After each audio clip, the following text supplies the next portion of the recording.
थोड़ा सा बचा है, फिर चैप्टर फिनिश करते हैं इसको।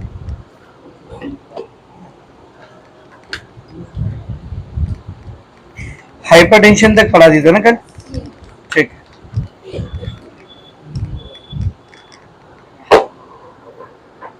तो कल के लेक्चर में हम लोगों ने हार्ट की सारी स्टडी कंप्लीट कर लिए थे, ठीक है। उसके बाद ब्लड वेसल्स के बारे में भी पढ़ लिया था हमने, आर्टरी, वेन, कैपिलरी, ठीक है ना।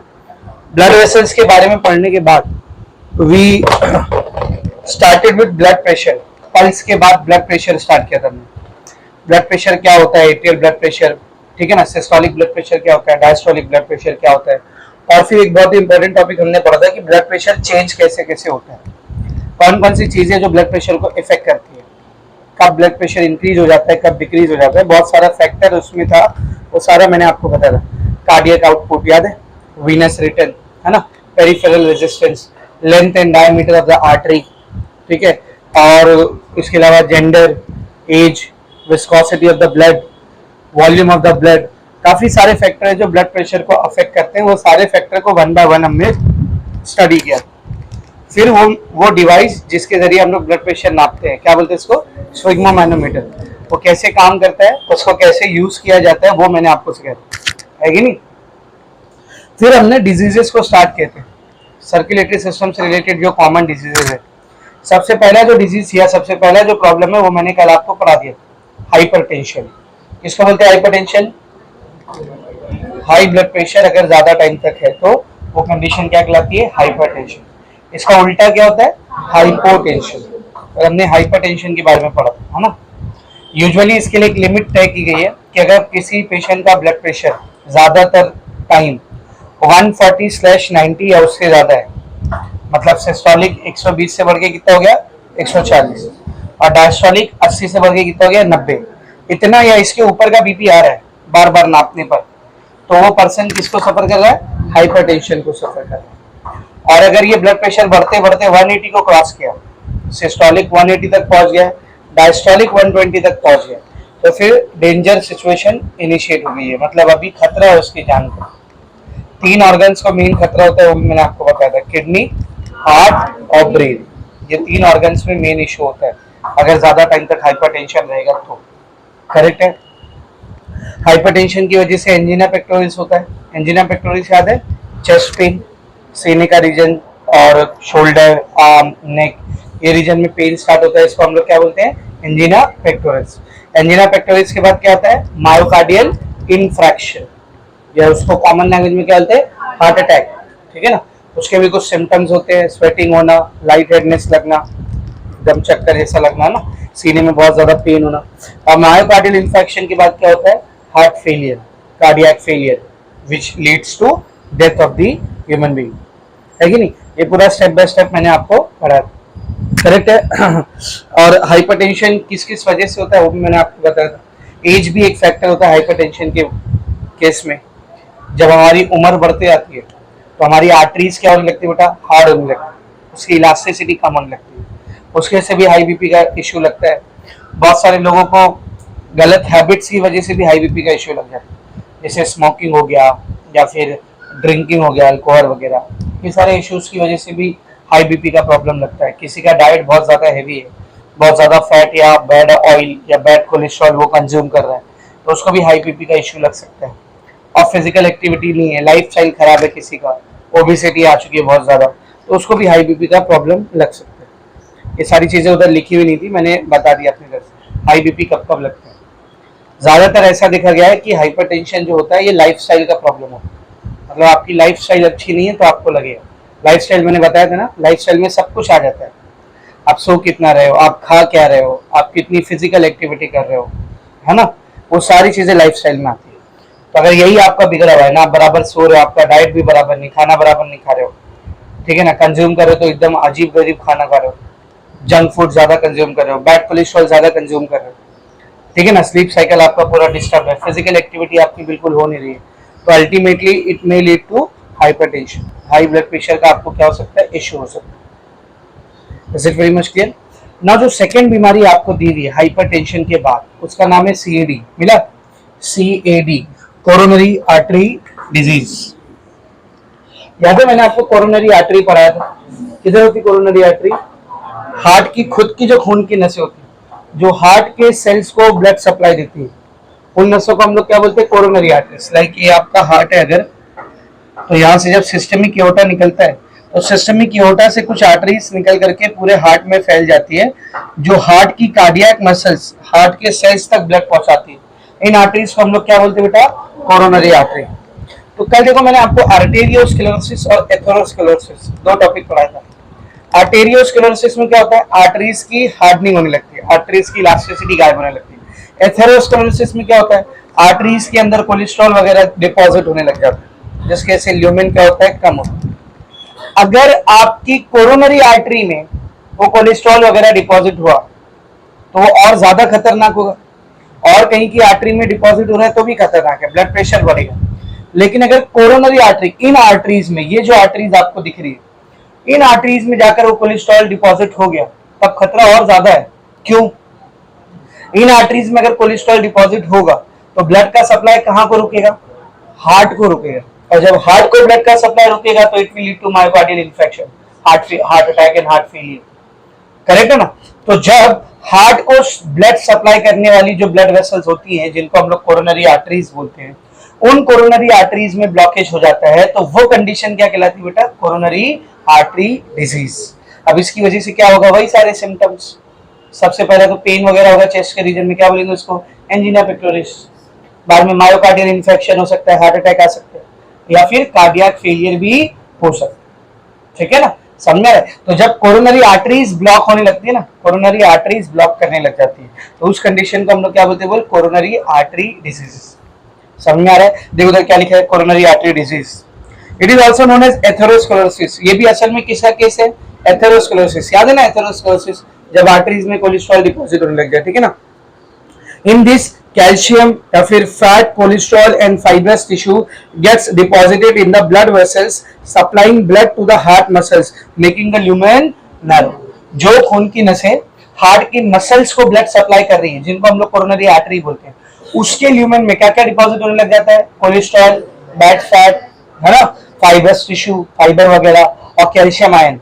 तो प्लैक बनने लगता है वहां पर। क्या बनने लगता है? बोल प्लैक। अब ये प्लैक किसको बोलते हैं? ये जो डिपॉजिट होकर यहाँ पे धीरे धीरे ऐसा डिपॉजिट होकर यहाँ पर एक स्ट्रक्चर बनने लग जाता है ना, इस स्ट्रक्चर को हम लोग क्या बोलते हैं? बोल प्लैक बोलते हैं। प्लैक, ये प्लैक बनने लग जाता है, स्टिकी सा रहता है, येलोइश। फैट का है ना, वो कोलेस्ट्रॉल का बना, यहाँ पे डिपॉजिट होने लग जाता है, जिसकी वजह से ल्यूमेन क्या हो जाता है? देख, नैरो हो जाता है, ल्यूमेन और नैरो हो जाता है, आर्टरीज ब्लॉक हो जाती है। तो ये कंडीशन क्या कहलाती है बेटा? Coronary artery disease.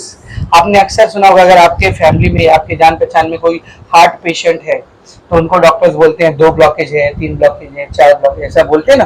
वो असल में जो ब्लॉकेज की बात कर रहे होते हैं वो कोरोनरी आर्टरी का ब्लॉकेज होता है।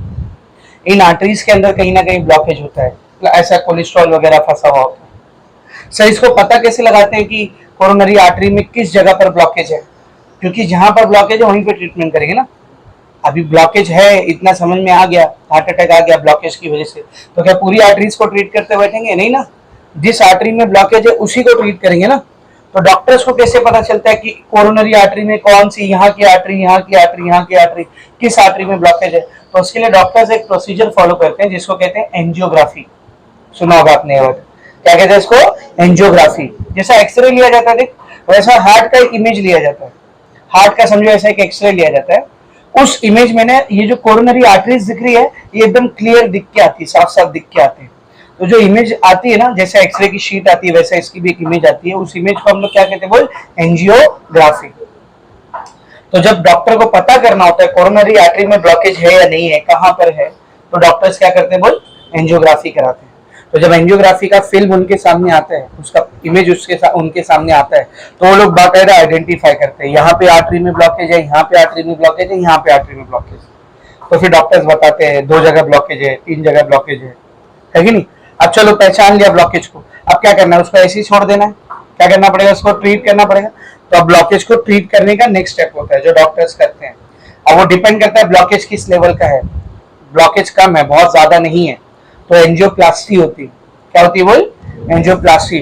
और ब्लॉकेज बहुत ज्यादा हो गया, बहुत ज्यादा ब्लॉकेज हो गया है, तो बाईपास सर्जरी होती है। क्या होती है? Bypass surgery. तो लाइन से ये तीनों आपको समझा है, एंजियोग्राफी, एंजियोप्लास्टी और बाईपास सर्जरी, ये तीनों समझा है। पहले देखते हैं एंजियोग्राफी के बारे में आपको क्या दिया। देख एंजियोग्राफी, अच्छा एंजियोग्राफी से पहले एंजीना पेक्टोरिस भी समझा। एंजीना पेक्टोरिस में आपको ऑलरेडी बता चुका हूँ, चेस्ट पेन वगैरह ना। देख एक बार और क्या लिखा है, it is a pain in the chest resulting from a reduction in the blood supply to the cardiac muscles because of atherosclerosis और arteriosclerosis.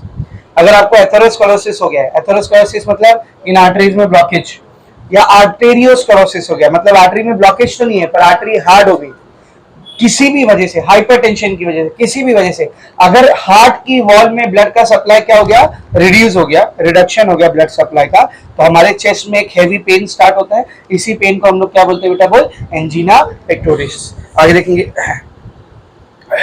It is characterized by severe pain and heaviness in the chest. इसका सबसे पहला symptom पहचान क्या होती है, आपके chest के रीजन में सीवियर पेन होता है। सीवियर पेन समझते हैं ना, बहुत ज्यादा दर्द होता है और सीना ऐसा भारी भारी लगने लगता है, ठीक है ना। द पेन में स्प्रेड, अब ये पेन फैल भी सकता है, कहां कहां तक फैल सकता है, देख नेक, आपकी गर्दन का एरिया, लोअर जॉ, ये नीचे का जबड़ा, लोअर जॉ, ठीक है ना, लेफ्ट आर्म, उल्टा हाथ, ठीक है ना, एंड लेफ्ट शोल्डर, उल्टा शोल्डर, ये इतने पोर्शन में पेन क्या हो सकता है, फैल सकता है। तो अगर किसी को बहुत ज्यादा चेस्ट पेन हो रहा है, वो पेन धीरे धीरे आगे जा रहा है, शोल्डर तक जा रहा है, आर्म तक जा रहा है, नेक में हो रहा है, लोअर जॉ में हो रहा है, तो it might be an indication of angina pectoris. और ये क्यों होता है, जब हार्ट की मसल्स को ब्लड सप्लाई क्या होता है, कम। और वो क्यों होता है, जब कोरोनरी आर्टरी डिजीज होती है, आर्टरीज में ब्लॉकेज होती है। अगर उसको ऐसी अनट्रीटेड छोड़ा गया तो अल्टीमेटली वो हार्ट अटैक में रिजल्ट करेगा।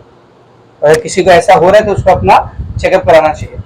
सबसे पहला चेकअप जो हार्ट का आप करा सकते हो वो है ईसीजी। क्या बोल, ईसीजी। अगर हार्ट में कुछ भी दिक्कत है तो ईसीजी में दिख के आएगा। ईसीजी के बाद दूसरा अगर आपको कोई चेकअप कराना है तो वो है 2D इको। 2D इको से भी पता चलता है हार्ट कैसा काम कर रहा है। और अगर प्रॉपर ब्लॉकेज के बारे में भी पता लगाना है तब हम लोग क्या करते हैं, एंजियोग्राफी करते हैं। तो देख एंजियोग्राफी के बारे में क्या दिया है, angiography, X ray imaging of the cardiac blood vessels to locate the position of blockage is called angiography. Same definition दिए, हार्ट की जो ब्लड वेसल्स है जिनको हम लोग कोरोनरी आर्टरीज कहते हैं, इसकी एक एक्सरे इमेज निकालना, किस लिए, ब्लॉकेज को पता लगाने के लिए, टू लोकेट द ब्लॉकेज, कहां कहां पर ब्लॉकेज हुआ है, कहां कहां पे एथेरियोस्क्लेरोसिस हुआ है, उसको पता लगाने के लिए। तो ये इमेजिंग क्या कहलाती है बेटा, बोल एंजियोग्राफी। चलो डॉक्टर ने पता लगा लिया कि हाँ यहाँ पे ब्लॉकेज है, 2 जगह 3 जगह ब्लॉकेज है, तो उसका ट्रीटमेंट करना पड़ेगा। ट्रीटमेंट कैसा होता है बेटा, बोलो। 2 ट्रीटमेंट है अपने सामने, एक क्या है बोल, एंजियोप्लास्टी, एक क्या है, एंजियोप्लास्टी, और दूसरा है बाईपास सर्जरी। दूसरा क्या है बोल, bypass surgery, angioplasty and bypass surgery. अब एंजियोप्लास्टी में क्या होता है, बाईपास सर्जरी में क्या होता है, मैं आपको दोनों समझाता हूँ। मैं आपको एंजियोप्लास्टी समझाता हूँ। डॉक्टर्स ने पता लगा लिया यहाँ पे ब्लॉकेज हुआ है, अब वो क्या करते हैं मालूम, इस ब्लॉकेज को खोलने का काम करते हैं। सर कैसे खोला जाता है, एक स्ट्रक्चर आता है उसको स्टेंट बोलते हैं। क्या बोलते हैं बोल, स्टेंट। ऐसा जाली जैसा बना हुआ रहता है, ऐसा पिच का रहता है, वो एक बलून के ऊपर रखा रहता है, ऐसा पिच का वो, और इसको एक ट्यूब से कनेक्ट किया जाता है, पतले से ट्यूब से, जिस ट्यूब के जरिए अपने को इमेज मिलती है बाजू में एक स्क्रीन के ऊपर। अब किया क्या जाता है, पेशेंट की कोई एक मेन आर्टरी को टारगेट किया जाता है, यहाँ पे पैर की तरफ या इधर पे या इधर पे, कहीं भी एक मेन आर्टरी को ट्रैक किया जाता है, और डॉक्टर्स के ऊपर है, कार्डियोलॉजिस्ट के ऊपर, वहां पे कट लगाया जाता है, और उस आर्टरी से वो स्टेंट को, वो जो पिचका हुआ स्टेंट है बैलून के ऊपर, बैलून भी पिचका हुआ है, और जो ट्यूब है उसको अंदर इंसर्ट करना शुरू किया जाता है। अब जैसे ही अंदर इंसर्ट होता है ना, तो अंदर का जो आर्टरी का इमेज है वो बाजू में स्क्रीन पे बनते रहता है, तो यहाँ से गाइड मिलता है डॉक्टर को किधर जाना है। ऐसा आंख बंद करके नहीं ऊपर पे कहीं भी जा रहा है, ऐसा नहीं, पूरा वो स्क्रीन के ऊपर डॉक्टर्स को मिलता है इमेज कहाँ जा रहा है। इस आर्टरी के जरिए या इस वेन के जरिए वो लोग बराबर कहाँ तक पहुंचते, बोल जहाँ पे ब्लॉकेज है वहां तक पहुंचते। और जैसे ही डॉक्टर्स ब्लॉकेज तक पहुंच जाते हैं, तो जो स्टेंट रहता है ना, जो पिचका हुआ है, बाहर जो ट्यूब है ना, वहां से एक तार को खाली खींचना होता है, अंदर का बलून फूल जाता है। बलून क्या रहता है, फूल जाता है। तो जैसे ही बलून फूलता है, तो जो जाली थी ना, जाली जो पिचकी हुई थी, वो इस आर्टरी पे ऐसा प्रेशर लगा के ऐसा फैल जाती है। तो ये कोलेस्ट्रॉल को थोड़ा सा क्या करेगी, वो स्प्रेड करेगी। तो जो लुमेन नैरो हो गया था उसको थोड़ा सा क्या करेगी, वो ब्रॉड करेगी। अब इस ट्यूब को आराम से बाहर खींच लिया जाता है। हाँ, वो जो जाली है ना, स्टेंट, वो अंदर ही रहती है, वो बाहर नहीं आती है, उसको भी नहीं बाहर निकालेंगे तो फिर मकसद क्या हो, वो जाली अंदर ही रह जाती है। समझ रहे? इसको खोल के वो जाली अंदर ही रह जाती है और बाकी पूरा ट्यूब बाहर निकाल दिया जाता है। तो फिर ये जो ब्लॉकेज हो जाता है थोड़ा सा क्या हो जाता है बेटा, ओपन हो जाता है। अब कितना ब्लॉकेज है उस पर डिपेंड करता है कितने एमएम का स्टेंट लगेगा, कितने डायमीटर का स्टेंट लगेगा। ज्यादा ब्लॉकेज है तो ज्यादा डायमीटर का स्टेंट लगेगा, कम ब्लॉकेज है तो कम डायमीटर का स्टेंट लगेगा। समझ रहे अच्छे से? एक जगह ब्लॉकेज है तो एक ही जगह स्टेंट लगेगा, दो जगह ब्लॉकेज है तो दो जगह स्टेंट लगेगा, ऐसा। समझ अच्छे से? तो इस पूरे प्रोसेस को क्या बोलते हैं? एंजियोप्लास्टी। एक कार्डियोलॉजिस्ट करते हैं, कार्डियोलॉजिस्ट सर्जन करते हैं इसको। थोड़ा सा कॉम्प्लिकेटेड प्रोसेस होता है, एक आधे घंटे का काम नहीं होता है, इसको काफी टाइम लग जाता है। 2 घंटा, 3 घंटा, 4 घंटा, 5 घंटा, काफी टाइम लग सकता है, कॉम्प्लिकेशन के ऊपर डिपेंड करता है। समझ रहे? अच्छा, स्टेंट लगा दिया आपने, उसके बाद भी आप ध्यान नहीं दे रहे हो, अभी भी मस्त तला हुआ आइटम सब चल रहा है, मस्त कोलेस्ट्रॉल आप खाते जा रहे हो, आज क्या होगा बोल? वो स्टेंट के ऊपर डिपोजिशन चालू हो जाएगा।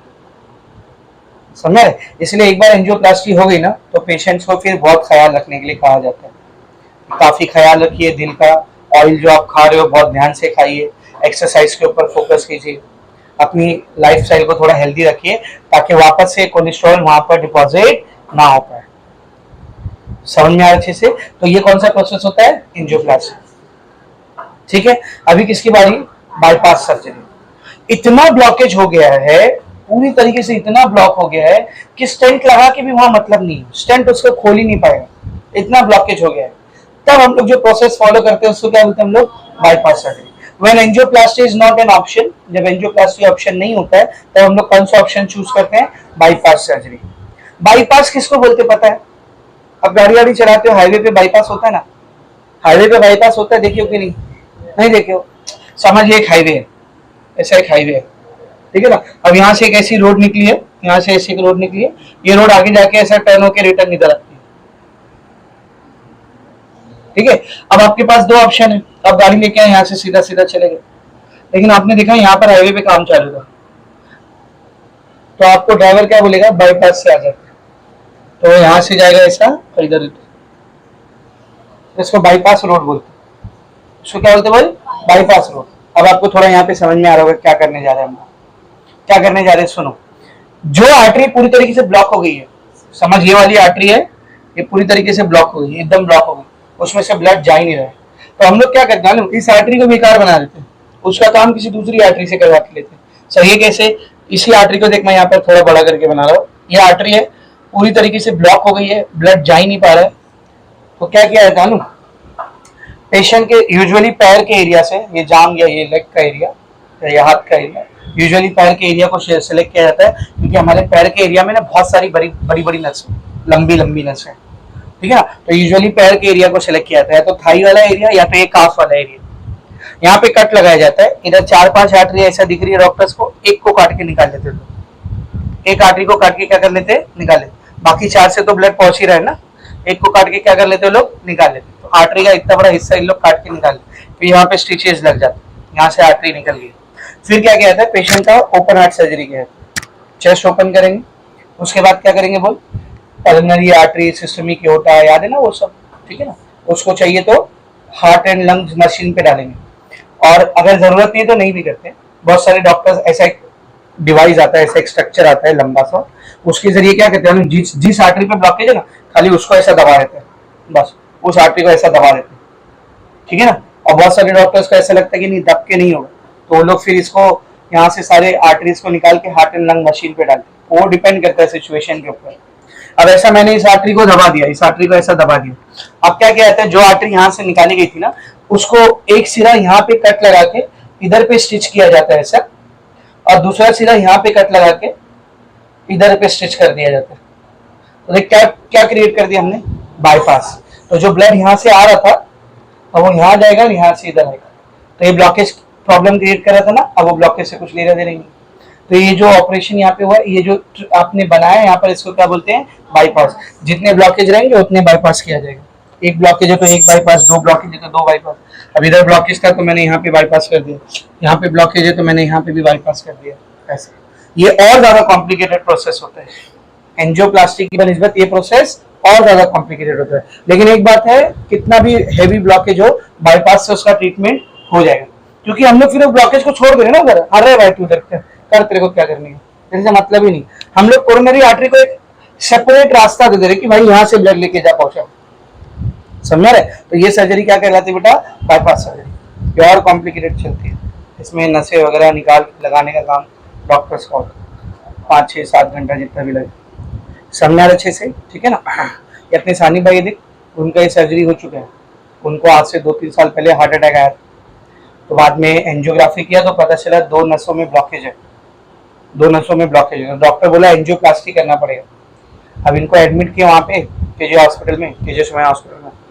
वहाँ पे उसने डॉक्टर ने एंजियोप्लास्टी चालू किया, एंजियोप्लास्टी चालू किया, स्टेंट डाला, ओपन ही नहीं हो रहा था, अंदर ब्लॉकेज में ओपन ही नहीं हो रहा था।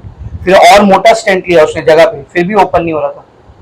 2-3 घंटे वो परेशान हो गया डॉक्टर, लेकिन ब्लॉकेज ओपन ही नहीं हो रहा था। फिर चालू ऑपरेशन थिएटर में उसने डिसाइड किया कि बाईपास सर्जरी करना, पेपर वर्क तैयार करो। 12 के लोग को बोला तुम लोग जाके फौरन पेपर वर्क तैयार करो। और फिर फौरन यहाँ से नसें निकाल के इधर लगाया बाईपास सर्जरी के। 6-7 घंटा उनका ऑपरेशन चला था। पहले तो 2-3 घंटा एंजियोप्लास्टी ट्राई किया, स्टेंट से ओपन ही नहीं हो रहा था। और फिर रनिंग ऑपरेशन में क्या डिसाइड किया उसने? Bypass surgery. समझा अच्छे से? जो अच्छे डॉक्टर्स है उसको प्रॉपर्ली परफॉर्म करते हैं। ये सब काफी कॉस्टली प्रोसीजर्स होते हैं। अगर एंजियोप्लास्टी है, 1 स्टेंट डालना है 1.5-2 लाख 3 लाख आराम से, 2 स्टेंट डालना है। बाईपास सर्जरी तो और 6-7 लाख का खर्चा है, ठीक है ना? तो अगर आप इसको प्राइवेट हॉस्पिटल से कराओगे, प्राइवेट पैसे पे कराओगे, तो बहुत कॉस्टली सर्जरीज होती है, 6-7 लाख का खर्चा, 5 लाख का खर्चा ऐसा जाता है। लेकिन अब गवर्नमेंट जो स्कीम्स वगैरह आती है उससे थोड़ा पैसा बच जाता है। जैसे वो मेडिकल कार्ड बना हुआ ना, इस पे राशन कार्ड के ऊपर राजीव गांधी कार्ड बना हुआ है, देख हर फैमिली का बना होगा, तुम लोग का पता करना। अगर वो कार्ड आप उधर हॉस्पिटल में दिखाते हो और उनका एक फॉर्म रहता है, पूरी फॉर्मेलिटी रहती है, वो फिल करके डॉक्टर्स की सिग्नेचर ला के देते हो, तो जहाँ 4 लाख खर्चा होने वाला है वहाँ 1 लाख में काम हो जाएगा, जहाँ 2 लाख खर्चा होने वाला है वहाँ 80,000 70,000 में काम हो जाएगा, ऐसा। लेकिन उसमें थोड़ी भागा दौड़ी रहती है, समझ अच्छे से? काय को जाने गई वहां तक, थोड़ा ख्याल रखो अपना, है कि नहीं? लाइफस्टाइल का, डाइट का ख्याल रखो। वहां तक पहुंचने गई क्यों? तुम्हारे घर में कोई बुढ़े लोग हैं तो उनको समझाओ, बाद में परेशान हम लोग होंगे। तुम्हारा क्या है, तुम तो अंदर जाके एनेस्थीसिया पे ले लोगे भाग दौड़ तो अपने को करनी पड़ेगी, है कि नहीं? तो उनको समझाओ, थोड़ा खाने पीने पे, एक्सरसाइज पे, डाइट पे ध्यान दिया करें, वरना ऐसा कुछ हो गया तो बाद में लेने के देने पड़ेगा। समझा अच्छे से? तो ये हो गया आपका बाईपास सर्जरी और एंजियोप्लास्टी। देखो पैराग्राफ में दोनों समझा उसने। Depending upon the degree of blockage, किस हद तक ब्लॉकेज हुआ है, डिग्री ऑफ ब्लॉकेज मतलब कितना ब्लॉकेज हुआ है, किस लेवल का ब्लॉकेज हुआ है। रेमेडियल प्रोसीजर्स लाइक एंजियोप्लास्टी और बाईपास सर्जरी आर परफॉर्म, या तो एंजियोप्लास्टी किया जाता है या फिर बाईपास सर्जरी किया जाता है, ठीक है ना? In angioplasty, a stent is inserted at the site of blockage to restore the blood supply, while in bypass surgery, the atherosclerotic region is bypassed with a part of vein or artery taken from any other suitable part of the body like hands or legs. Angioplasty में जो blockage वाला area होता है उसको stent के जरिए खोला जाता है, और बाईपास सर्जरी के केस में जो एथेरोस्क्लेरोटिक रीजन है, मतलब जहाँ पे ब्लॉकेज हुआ है, उस रीजन को बाईपास कर दिया जाता है। किसके जरिए? हाथ या पैर से ली गई आर्टरी या वेन के जरिए। समझा अच्छे से? Is it very much clear? ये हो गया अपना टॉपिक। नेक्स्ट टॉपिक क्या है, देख, हार्ट ट्रांसप्लांट, ठीक है ना? अब समझ किसी पेशेंट का हार्ट इस लायक रह ही नहीं गया कि उसको हम लोग एंजियोप्लास्टी या बाईपास सर्जरी करें, उसका हार्ट अभी है फेल हो चुका है, बस खत्म, अब नहीं रह सकता वो इस हार्ट पे जिंदा। तो अगर उसको जिंदा रखना है तो उसको किसी दूसरे का हार्ट देना पड़ेगा। तो जब किसी एक इंसान में किसी दूसरे इंसान का हार्ट ट्रांसप्लांट कहते हैं, लगाया जाता है, तो उसको क्या बोलते हैं लोग? हार्ट ट्रांसप्लांट बोलते हैं। अब आप अपने दिमाग से सोचो, एक पेशेंट है, उसको हार्ट किसी दूसरे का लगाना है, तो ऐसा जिंदा आदमी को पकड़ के लाके उसका दिल लगाएंगे क्या? एक को बचाने के लिए दूसरे को चलता फिरता मारती है ना? नहीं। जो हार्ट लगाया जाता है, जैसे किसी कोई पेशेंट आया, अब भी पेशेंट आया उसी हॉस्पिटल में, समझो, हाँ, अब उसकी डेथ हो गई ब्रेन की वजह से या किडनी की वजह से, ठीक है ना? एक्सीडेंट की वजह से ब्लड लॉस हो गया, उसकी डेथ हो गई, लेकिन अभी उसका हार्ट सलामत है, उसके हार्ट के जो कार्डियक मसल्स है, जो सेल्स है, जो टिश्यू है, वो खराब नहीं हुआ, वो अभी सलामत है, इसके हार्ट को यूज किया जा सकता है। तो अब वो तो मर गया और हार्ट उसका भी यूज हो सकता है, तो इसके घर वाले से पूछेंगे कि हमारे पास एक दूसरा पेशेंट है जिसको हार्ट की जरूरत है, अगर आप परमिशन देते हो तो हम लोग ये हार्ट उसको ट्रांसप्लांट कर देंगे, उसकी जान बच सकती है। अगर घर वालों ने परमिशन दी तो प्रोसेस चालू होगा, घर वालों ने मना कर दिया तो कोई डॉक्टर उसको निकाल के नहीं करा। अरे सर, घर वालों को क्या ही पता चलेगा, चुप्पे से निकाल दो, नहीं, जमा हो जाएगा वो डॉक्टर, केस लंबा केस। घर वालों ने परमिशन दे दिया, या तो वो जो मरा हुआ बंदा लेटा है ना, उसने पहले ही अपने ऑर्गन्स को डोनेट किया हो। ऑर्गन डोनेशन होता है, मालूम है ना? आप जाकर के हॉस्पिटल्स में अपना वो दे सकते हो, क्या बोलते हैं, अपना विल दे सकते हो, अपना एग्रीमेंट दे सकते हो कि अगर मेरी कभी का मौत होती है तो आप मेरे ऑर्गन्स को किसी दूसरे को डोनेट कर सकते हो। बेच नहीं सकते, डोनेट कर सकते हो। मेरे जो ऑर्गन सलामत हो, आंखें हो गई, आंखों में ये ऊपर का कॉर्निया काम आता है। कुछ अंधे ऐसे होते हैं जिनका सिर्फ कॉर्निया खराब होता है, मतलब ऊपर का जो लेयर होता है ना, सिर्फ वो खराब होता है, तो उनको सिर्फ वो मिल जाएगा तो उनको दिखने लग जाएगा। तो कुछ लोग अपनी आंखें डोनेट करते हैं कि मेरा कॉर्निया निकाल के उसको लगा दो, वो देखने लग जाएगा, मैं तो मर गया, वो देखने लग जाएगा। कुछ लोग अपने ऑर्गन्स को, किडनी को, हार्ट को, जो ऑर्गन सलामत है उसको डोनेट कर देते हैं।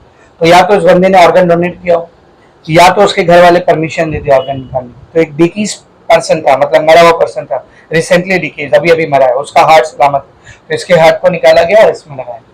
समझ? जाहिर सी बात है, जिस पेशेंट को लगाया जा रहा है पहले उसके इम्यून सिस्टम को सप्रेस करना पड़ेगा, उसको इम्यूनो सप्रेसेंट पे रखना पड़ेगा, क्योंकि अगर उसका इम्यून सिस्टम एक्टिव रहेगा तो फौरन इसके हार्ट को क्या कर देगा, बाहर फेंक देगा, रिजेक्ट कर देगा।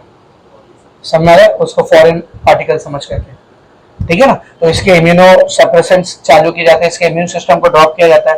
और जाहिर सी बात है, जब इम्यूनो सप्रेसेंट चालू है तो वो घर पे नहीं रहेगा, हॉस्पिटल में डॉक्टर्स की निगरानी में रहेगा। तो फिर हार्ट लगाने के बाद भी कुछ महीनों तक वो डॉक्टर्स की निगरानी में रहता है। फिर जब डॉक्टर्स को लगता है अब इसकी बॉडी ने हार्ट को एक्सेप्ट कर लिया, तब उसको रिलीज किया। तो पूरा प्रोसेस क्या कहलाता है बोल? Heart transplant. क्या कहलाता है बेटा? Heart transplant. देख क्या दिया हार्ट ट्रांसप्लांट के बारे में? Replacement of severely damage heart by a normal heart from brain dead और recently dead donor is called heart transplant. एक सीवियरली डैमेज हार्ट है, पूरी तरीके से डैमेज हो चुका है, उसको एक नॉर्मल हार्ट से रिप्लेस करना है।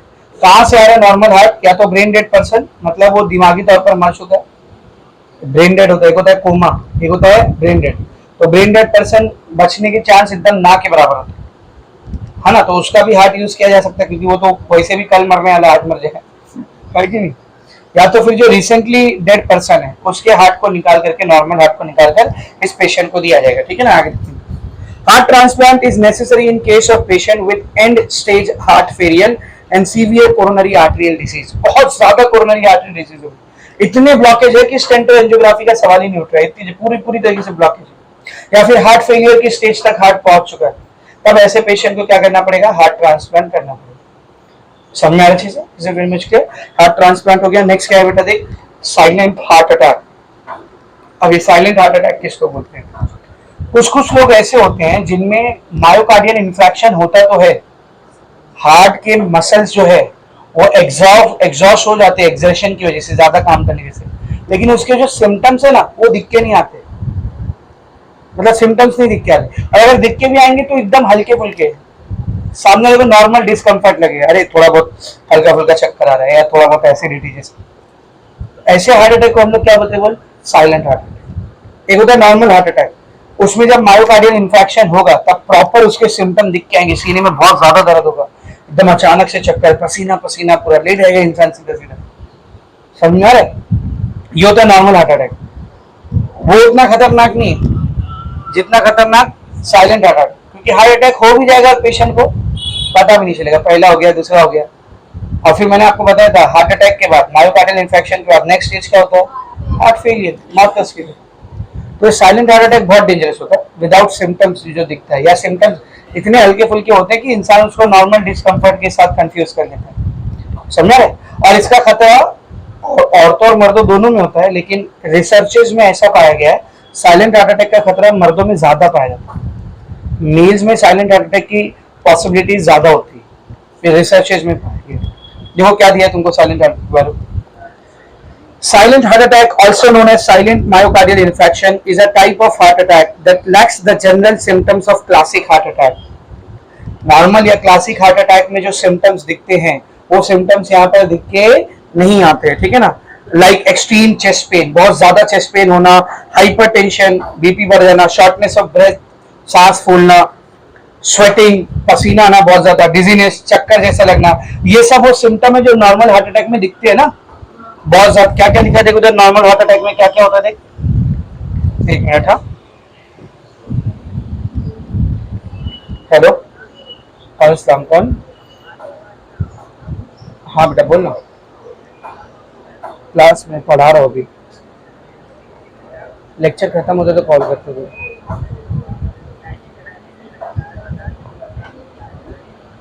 नहीं मैं खुद कॉल करता हूँ। ठीक है ठीक है चलो अल्लाह हाफिज़। हाँ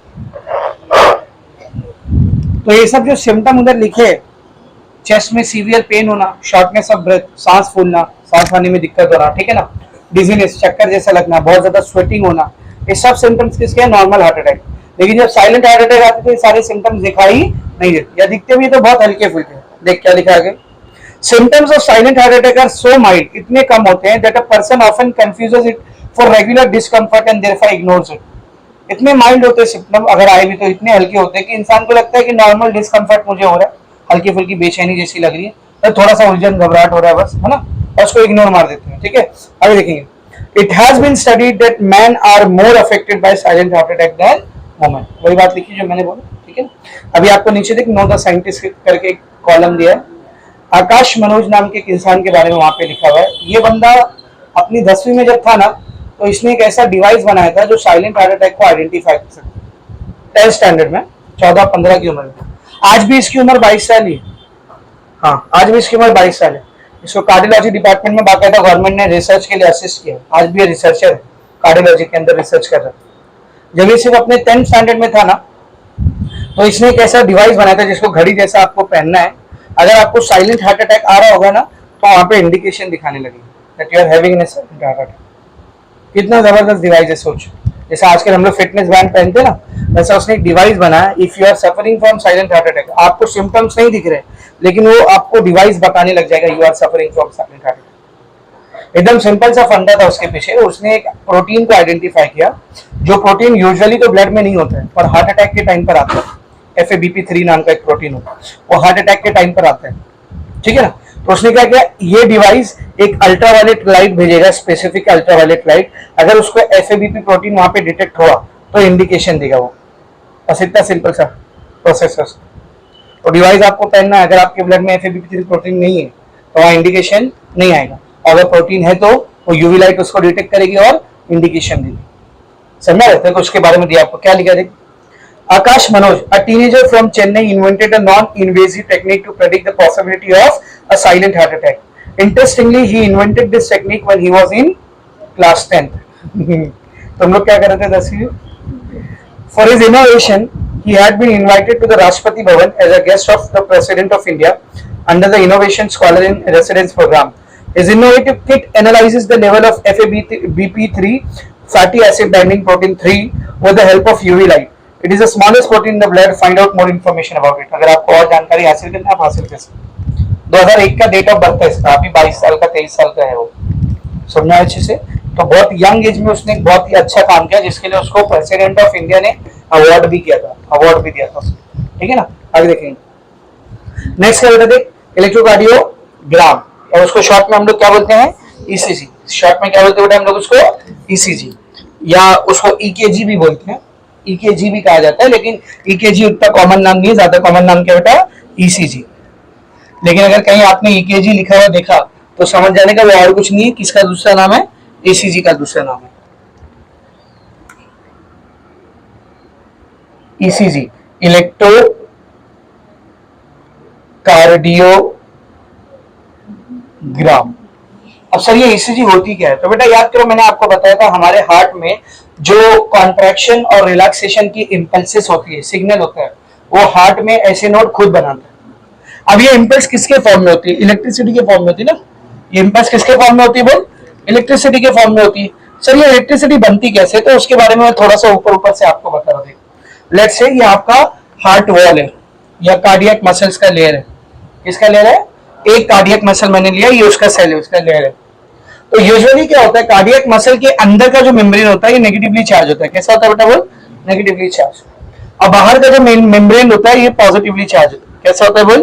पॉजिटिवली चार्ज। तो अंदर नेगेटिव है, बाहर पॉजिटिव है, यानी ये पोलराइज है। पोलराइज समझना है? पोलराइजेशन मतलब एक तरफ नेगेटिव एक तरफ पॉजिटिव, तो ये पोलराइज होता है।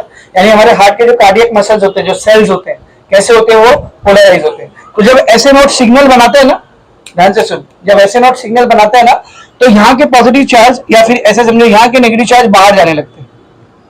तो यहाँ से नेगेटिव चार्ज बाहर चलेगा तो यहाँ पे क्या आ जाएगा? Positive charge. तो ये इतना हिस्सा जो दिख रहा है आपको, ये डीपोलराइज हो गया। क्या हो गया बोल? डीपोलराइज हो गया, क्योंकि उसका पोलराइजेशन उल्टा हो गया ना। अब क्या होगा, इधर पॉजिटिव चार्ज है, इधर नेगेटिव चार्ज है, पॉजिटिव से नेगेटिव की तरफ क्या होगा, करंट जाएगा। यहाँ पे करंट आगे जाता है, जब ये करंट आगे जाता है तो इसको उल्टा कर, तो ये डीपोलराइज होगा। और जब ये डीपोलराइज होगा ना, तो ये वापस से कैसे हो जाएगा, पहला जैसा हो जाएगा। इसको बोलते हैं रीपोलराइजेशन। इसको क्या बोलते हैं बोल? रीपोलराइजेशन।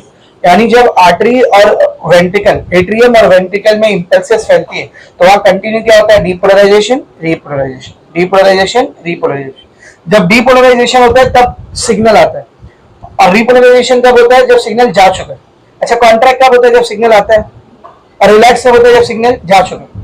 तो जब सिग्नल आ रहा है उस वक्त क्या हो रहा है, डीपोलराइजेशन। यानी डीपोलराइजेशन के टाइम पर क्या होता है, कॉन्ट्रैक्शन, और रीपोलराइजेशन के टाइम पर क्या होता है, रिलैक्सेशन। इन शॉर्ट, जब मेरे हार्ट की मसल्स कॉन्ट्रैक्ट या रिलैक्स कर रही है, वहां पर डीपोलराइजेशन रीपोलराइजेशन हो रहा है, यानी वहां पर इलेक्ट्रिसिटी बन रही है। तो ईसीजी क्या करती है मालूम? हमारे चेस्ट के रीजन में कुछ इलेक्ट्रोड्स को लगाया जाता है। किसको लगाया जाता है? करंट कैरिंग इलेक्ट्रोड्स को लगाया जाता है। और ये जो हार्ट में इलेक्ट्रिक सिग्नल्स बन रहे हैं ना, इनको एम्पलीफाई करके, इनको थोड़ा बढ़ा करके एक मशीन में रिकॉर्ड किया जाता है। तो जो मशीन में ग्राफ बन के आता है ना, उस ग्राफ को हम लोग क्या बोलते हैं बोल? इलेक्ट्रोकार्डियोग्राम। तो जब हार्ट की इलेक्ट्रिकल एक्टिविटी को एक मशीन के जरिए, इलेक्ट्रोड्स के जरिए हम लोग एक ग्राफ पर नोट करते हैं, तो उस ग्राफ को क्या कहा जाता है बोल? इलेक्ट्रोकार्डियोग्राफ। एकदम सिंपल सा ग्राफ होता है। इसके एक्स एक्सिस पर टाइम होता है, एक्स एक्सिस पर क्या होता है बोल, और वाई एक्सिस पर लिटरली इलेक्ट्रिक वोल्टेज होता है, वोल्टेज, कितने वोल्टेज का करंट बन रहा है। समझ में आ रहा है अच्छे से? ठीक है ना। तो जो ग्राफ बन के तैयार होता है, उस ग्राफ को हम लोग क्या बोलते हैं बोल? ECG, electrocardiogram. अच्छा, जो मशीन यहाँ पर यूज होती है ना, ध्यान से सुनो, जो मशीन यूज होती है इसको पता लगाने के लिए, उस मशीन को बोलते हैं इलेक्ट्रोकार्डियोग्राफ। उस मशीन को क्या बोलते हैं बोल? बच्चे कंफ्यूज होते हैं इसमें, उनको लगता है जो ग्राफ बन के तैयार हुआ है, उसमें ग्राफ बन के तैयार हुआ है, इसीलिए वो इलेक्ट्रोकार्डियोग्राफ है। और जो मशीन यूज हुई है वो इलेक्ट्रोकार्डियोग्राम। ऐसा नहीं, उल्टा है, इसका याद रखो। जो ग्राफ आपको मिलता है, दो तरीके का मिलता है। या तो कुछ मशीन होती है जो आपको प्रिंट निकाल के देती है ग्राफ का, या तो कुछ मशीन होती है जो खाली वहां पे ग्राफ दिखाती है, प्रिंट नहीं निकालती। ज्यादातर जो आईसीयू में पेशेंट एडमिटेड होते हैं, उनका खाली ईसीजी चलता रहता है, ग्राफ चलता रहता है। आपने हॉस्पिटल्स में देखा होगा, ऐसा टी टी टी, और जो लाइन सीधी होती है टी, तब बंदा मर चुका है। वो लाइन सीधी हो गई मतलब वोल्टेज आ रहा है क्या? वोल्टेज आ ही नहीं रहा है। वोल्टेज कब नहीं आएगा? जब हार्ट में इलेक्ट्रिकल एक्टिविटी होगी नहीं। हार्ट में इलेक्ट्रिकल एक्टिविटी कब नहीं होगी? जब सिग्नल्स बन ही नहीं रहे। और सिग्नल्स नहीं बन रहे मतलब कॉन्ट्रैक्शन रिलैक्सेशन रुक चुका है। कॉन्ट्रैक्शन रिलैक्सेशन रुक गया मतलब हार्ट रुक चुका है। तो जब हार्ट फेल होएगा ना, काम करना बंद करेगा, तभी वो लाइन सीधी होती है। इसीलिए डॉक्टर्स आके बाहर से इलेक्ट्रिसिटी देते हैं, बाहर से इलेक्ट्रिसिटी देते। देखिएगा आप, देखो ना मूवीज वगैरह में, बाहर से लोग वोल्टेज देते हैं, दे भाई करंट मेरे से ले, लेकिन चालू हो वापस, और उससे भी नहीं बचा पर्सन तो फिर डेथ है उसकी। समझ अच्छे से क्या बोल रहा हूँ? Is it very much clear? ठीक है ना। तो सब लोग ध्यान से देखेंगे। ये यूजुअली ये ग्राफ बनता कैसे? अच्छा, कितने इलेक्ट्रोड होते हैं वो भी मैं आपको बता दूं। दो टाइप के इलेक्ट्रोड यहाँ पर होते हैं। एक इलेक्ट्रोड होते हैं जिनको चेस्ट इलेक्ट्रोड कहा जाता है, और एक इलेक्ट्रोड होते हैं जिनको लिम्स इलेक्ट्रोड कहा जाता है। तो ऐसा मशीन रखी रहती है, वो मशीन से ऐसा लंबी लंबी तार से ये इलेक्ट्रोड लगे हुए रहते हैं, ऐसा गोल इलेक्ट्रोड रहते हैं, गोल। तो जो ईसीजी निकालने के लिए आया है, जो भी नर्स या डॉक्टर जो भी है, वो लोग क्या करते हैं, एक इलेक्ट्रोड को पकड़ेंगे, उसका जो इलेक्ट्रोड का सिरा रहता है उस पर एक जेल लगाते हैं। तो जो चार लिम्ब इलेक्ट्रोड होते हैं ना, उनको चारों लिम्स पे लगाया जाता है। लिम्स पता है ना, दोनों हाथ दोनों पे। तो एक इधर लगता है और दूसरा वाला सेम इसी जगह पे ये वाले हाथ पे लगेगा। अगर ये वाले को इधर लगाया गया तो ये वाला भी कहाँ लगना चाहिए? इधर। ये इधर चलेगा क्या? नहीं, सेम पोजीशन होना चाहिए दोनों हाथ पे। तो एक इधर लगाए तो एक इधर, या फिर एक इधर लगाए तो एक इधर। और जो बचे हुए दो लिम्ब इलेक्ट्रोड है वो यहाँ पे लगते हैं। अगर एक यहाँ पे लगाए तो एक यहाँ पे लगेगा, या फिर एक यहाँ पे लगा इधर तो दूसरा वाला भी यहाँ पे लगेगा। तो ऐसे चार लिम्ब इलेक्ट्रोड होते हैं जो दोनों हाथ पैर पे लगाए जाते हैं, और 6 चेस्ट इलेक्ट्रोड होते हैं जो सीने पे लगाया जाता है। कपड़ा हटा करके उस पर जेल लगा करके ऐसा इलेक्ट्रोड पे एक यहाँ लगता है, उसको V1 बोलते हैं, V2, V3, V4, V5, V6, ऐसे 6 इलेक्ट्रोड चेस्ट पर लगते हैं। तो 6 चेस्ट के इलेक्ट्रोड होते हैं, 4 लिम्ब के इलेक्ट्रोड होते हैं, और फिर रीडिंग को स्टार्ट किया जाता है। समझना अच्छे से। तो जो ग्राफ बनते हैं अलग अलग टाइप के बनते हैं। लंबा सा ग्राफ आता है अगर आपने देखा होगा तो, और वो ग्राफ अलग अलग टाइप का बनता है, उसको लीड्स कहा जाता है। याले इलेक्ट्रोड से करंट, याले इलेक्ट्रोड से, मतलब हार्ट के अलग अलग सरफेसेस पे करंट को नोटिस किया जाता है, सामने से, पीछे से, साइड से, इस साइड से, एट्रियम की वॉल पे, वेंट्रिकल की वॉल पे। तो इतने सारे ग्राफ बन के तैयार होते हैं। आपको सारे ग्राफ नहीं बनना है, एमबीबीएस का लेक्चर नहीं चलेगा, समझ में आया अच्छे से। हाँ, एमबीबीएस के लेक्चर में जाओगे तो उधर ईसीजी को पढ़ना सिखाया जाता है, पूरा ईसीजी कैसे, कौन कौन सा लीड, कौन कौन सा ग्राफ उसमें होता है। अभी सिंपल आपको ईसीजी के ग्राफ में दिखता क्या है वो समझने का है। तो ईसीजी के ग्राफ में कुछ ऐसी वेव दिखती है, हम लोग जैसा बनाते हैं अपने हाथ पे टैटू वीटू है ना, बोले ऐसे, ऐसा ऐसा नहीं बनता ईसीजी, ऐसा नहीं बनता है। ईसीजी के ग्राफ में तीन चीजें अपने को मेन दिखने को मिलती है। सबसे पहले ऐसा एक ऊपर की तरफ एक वेव दिखती है, उसके बाद ऐसा हल्का सा नीचे जाती है वेव, फिर ऐसा शार्प ऊपर जाती है, फिर रिटर्न नीचे आती है, फिर हल्का सा ऐसा नीचे आती है, उसके बाद ऐसा वापस से थोड़ी सीधी, और फिर एक वेव ऐसा। ये एक ईसीजी है, ये एक हार्ट बीट को दिखा रहा है। किसको दिखा रहा है बेटा? ये एक हार्ट बीट, 0.8 सेकेंड, याद है ना? एक हार्ट बीट को कितना टाइम लगता है? 0.8 सेकेंड। तो जो पहली वाली वेव दिख रही है आपको, पहली वाली वेव, इस वेव को हम लोग कहते हैं पी वेव। इस वेव को क्या कहते हैं? P wave. ये जो दूसरा वाला पूरा दिख रहा है, ये नीचे गया ऐसा, फिर ऊपर गया, फिर ऐसा नीचे आया, इस पॉइंट को बोलते हैं क्यू, इस पॉइंट को बोलते हैं आर, इस पॉइंट को बोलते हैं एस, और ये पूरा कहलाता है क्यू आर एस कॉम्प्लेक्स। क्या कहलाता है? Q R S complex. और जो लास्ट वाली वेव है ये टी वेव है। ये क्या बेटा? T wave. तो जो पी वेव होती है ना, पी वेव, ये दिखाती है अपने को एट्रियल डीपोलराइजेशन। क्या दिखाती है बोल? Atrial depolarisation. डीपोलराइजेशन याद है? डीपोलराइजेशन के टाइम पर ही क्या होता है? कॉन्ट्रैक्शन होता है ना? तो इस टाइम पर जो एट्रियम होते हैं वो क्या करते हैं बेटा? कॉन्ट्रैक्ट करते हैं। फिर ये जो क्यूआरएस कॉम्प्लेक्स दिख रहा है आपको, क्यूआरएस कॉम्प्लेक्स, ये हमको दिखाता है वेंट्रिकुलर डीपोलराइजेशन। यानी ये किसको दिखा रहा है बता? वेंट्रिकल्स के कॉन्ट्रैक्शन को दिखा रहा है। और जो टी वेव है ना, टी वेव, ये अपने को रिप्रेजेंट करती है वेंट्रिकुलर रिपोलराइजेशन। रिपोलराइजेशन मतलब डायस्टोल रिलैक्सेशन, तो ये वेंट्रिकल के रिलैक्सेशन को दिखाती है। समझा अच्छे से? फिर दूसरी जो वेव बनेगी वो भी सेम इसके बाजू में ऐसी बनेगी। ये आया पी वेव, पी वेव के बाद क्यू आर एस कॉम्प्लेक्स, उसके बाद टी वेव, ऐसा। फिर जो तीसरी वेव बनेगी वो भी सेम ऐसी बनेगी, कंटिन्यू ऐसी बनती जाएगी। समझ में आ रहा अच्छे से? तो इस ग्राफ को हम लोग क्या कहते हैं बेटा? ईसीजी कहते हैं। अब इसमें कई सारे इंटरवल होते हैं, जैसे मिसाल के तौर पर इधर ध्यान से देख, ये पी और आर के बीच का जो गैप होता है उसको पी आर इंटरवल बोलते हैं। क्या बोलते हैं बोल? क्योंकि ये टाइम को दिखा रहा है ना, एक्स एक्सिस पे कौन है? टाइम है ना बेटा। तो ये पी और आर के बीच का जो टाइम रहता है इसको पी आर इंटरवल बोलते हैं। आर से आर के बीच का जो टाइम रहता है इसको आर आर इंटरवल बोलते हैं। समझ रहे? एस और टी के बीच का जो टाइम होता है इसको एस टी इंटरवल बोलते हैं। तो डॉक्टर जब देखता है ना ईसीजी को, तो इन सारे टाइम्स को देखता है कितना टाइम लग रहा है, और अगर ये सब टाइम नॉर्मल है मतलब हार्ट कैसा काम कर रहा है? नॉर्मल काम। और ये सब गैप थोड़ा कम ज्यादा हुआ अगर, S T interval, R R interval, P R interval, मतलब हार्ट की एक्टिविटी पे थोड़ा बहुत क्या पड़ रहा है बेटा? इफेक्ट पड़ रहा है, यानी हार्ट में कुछ तो दिक्कत है। तो जो फिजिशियंस होते हैं, एमडी डॉक्टर्स वगैरह होते हैं, वो ईसीजी देख करके पता लगा सकते हैं कि हार्ट बराबर काम कर रहा है या उसमें कोई दिक्कत है। ईसीजी के साथ कभी रिपोर्ट नहीं आती लिख के, देख बस ग्राफ आ जाते खत्म। जैसे हम लोग अल्ट्रासाउंड करा रहे हैं, एक्सरे करा रहे हैं, तो उसके साथ लिखित में रिपोर्ट आती है कि ये दिक्कत है ना, आता है ना। ईसीजी में कभी ऐसा नहीं आता है, क्योंकि ईसीजी को डॉक्टर ही देखेगा, समझेगा, अलग अलग ग्राफ को देख के समझेगा और पता लगेगा नॉर्मल है या दिक्कत है। वो हमारे आप पे करने की चीज है क्या? नहीं। समझना अच्छे से? जैसे वेरी मच कर देखो ईसीजी। अच्छा, ये क्वेश्चन बोर्ड में भी आया कई बार ना ईसीजी के बारे में एक्सप्लेन करने के लिए। तो ईसीजी होता क्या है, ये ग्राफ का डायग्राम बनाने का, ऐसा पूरा मत बनाओ चलेगा, खाली ये एक ग्राफ बना दो चलेगा। समझ अच्छे से? डायग्राम बना के एक्सप्लेन करना, यूज क्या उसका वो सब बताना, क्वेश्चन आता है। तो सब लोग ध्यान से देखेंगे, ईसीजी इंपॉर्टेंट है। क्या दिया देख, graphical recording of electrical variation detected at the surface of body during their propagation through the wall of heart is called electrocardiogram या फिर ECG। एक एक वर्ड पर ध्यान से देख। ग्राफिकल रिकॉर्डिंग, ग्राफ में रिकॉर्ड करना, किसको रिकॉर्ड करना?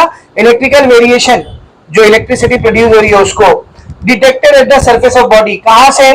बॉडी के सरफेस से इसको डिटेक्ट कर रहे हैं। और ये बॉडी के सरफेस पे आई कहां से? देख, surface of the body during the propagation through the wall of heart. जब ये हार्ट की वॉल में ये इलेक्ट्रिकल एक्टिविटी प्रोपोगेट हो रही थी, आगे जा रही थी, तब इसको हमने रिकॉर्ड किया। हार्ट तक जाके क्या बॉडी के सरफेस से। तो जो रिकॉर्ड अपने पास आया ग्राफ के फॉर्म में, ग्राफिकल रिकॉर्ड, इसी को हम लोग क्या कहते हैं बोल, ईसीजी, इलेक्ट्रोकार्डियोग्राम। बेटा ग्राफ का नाम है इलेक्ट्रोकार्डियोग्राम, अब मशीन का नाम क्या है, इलेक्ट्रोकार्डियोग्राफ। देख आगे दिया है, दिस रिकॉर्डिंग में be in the form of print out, या तो इसको प्रिंट आउट के फॉर्म में रिकॉर्ड किया जाता है, और ऑन स्क्रीन डिस्प्ले, या फिर डिस्प्ले पे ऑन स्क्रीन चलते रहता है, ठीक है ना। द इंस्ट्रूमेंट, देख यहाँ पे देख, the instrument use for this recording is the ECG machine और इलेक्ट्रोकार्डियोग्राफ। ये करने के लिए, ग्राफ को रिकॉर्ड करने के लिए जो मशीन यूज होती है, इंस्ट्रूमेंट यूज होता है, उसको या तो ईसीजी मशीन बोलते हैं या फिर इलेक्ट्रोकार्डियोग्राफ बोलते हैं। मशीन का नाम है इलेक्ट्रोकार्डियोग्राफ, और जो ग्राफ बन के तैयार होता है ये क्या है, इलेक्ट्रोकार्डियोग्राफ। कंफ्यूजन नहीं है ना, पक्का एकदम अच्छे से दिमाग में क्लियर है ये चीज। आगे बढ़ेंगे बेटा। This instrument detects and amplifies the signal, जो सिग्नल्स बन रहे हार्ट के अंदर उनको डिटेक्ट करके एम्पलीफाई करके ये इंस्ट्रूमेंट ग्राफ बना के हमको देता है। आगे देखेंगे, various electrode are used for recording of signals, अलग अलग इलेक्ट्रोड्स को यूज किया जाता है। 4 electrodes are positions on the limb, 4 electrode होते हैं जिनको लिम्ब पर लगाया जाता है। लिम्ब मतलब दोनों हाथ और दोनों पैर, इन चारों को लिम्ब इलेक्ट्रोड्स बोलते हैं। क्या बोलते हैं बोल, लिम्ब इलेक्ट्रोड्स। देख 4 electrodes are positioned on the limbs, 2 on the arms and 2 on the legs. These are limb electrodes. 6 electrodes are positioned on the chest. 6 electrodes कहाँ लगते हैं बेटा, चेस्ट पर। These are chest electrode. तो 4 electrode हाथ पैर पे लगते हैं, इनको लिम्ब इलेक्ट्रोड बोलते हैं, और 6 इलेक्ट्रोड चेस्ट पर लगते हैं, इनको चेस्ट इलेक्ट्रोड्स बोलते हैं। In a normal record, 3 different waves are recognized. एक नॉर्मल ईसीजी में कितनी वेव रिकॉग्नाइज होती है, 3। कौन कौन से देख, P waves, QRS complex and T wave, सही है ना। पहले पी वेव दिखेगी, फिर क्यूआरएस कॉम्प्लेक्स, और उसके बाद टी वेव। आगे देख, P wave is a small upward deflection from the base line of the graph. P wave base line से थोड़ा सा अपवर्ड डिफ्लेक्शन है। क्यूआरएस कॉम्प्लेक्स कैसा रहता है देख, अच्छा ये दिखाता है किसको, पी वेव दिखाता है किसको, it represents the atrial depolarisation. मेरा ये वर्ड उधर, अच्छा एट्रियल डीपोलराइजेशन मतलब एट्रियम का कॉन्ट्रैक्शन, वो चीज उधर मेंशन नहीं, लेकिन मैंने आपको बता दिया। आगे देखें बेटा, the QRS complex start as a slight downward deflection. QRS complex कैसा शुरू होता है, शुरुआत में कहा जाता है थोड़ा सा स्लाइट थोड़ा सा डाउनवर्ड, फिर उसके बाद देख slight downward deflection from the baseline continues A sharp and large upright wave. फिर ऐसा शार्प और लार्ज जैसा ऊपर तक जाता है सीधा सीधा, और उसके बाद ends as a downward wave, और एंड भी कैसे करता है, डाउनवर्ड वेव। तो ये हो गया क्यूआरएस कॉम्प्लेक्स। ये किसको दिखाता है देखो, QRS complex represent the ventricular depolarization, लिखा इधर। अच्छा वेंट्रिकुलर डीपोलराइजेशन मतलब वेंट्रिकल का कॉन्ट्रैक्शन। आगे बढ़ेंगे, T wave is a small wide and upward elevated wave. T wave ऊपर की तरफ की एक वेव होती है छोटी सी, ठीक है ना। आगे देखेंगे, it represent the ventricular repolarisation.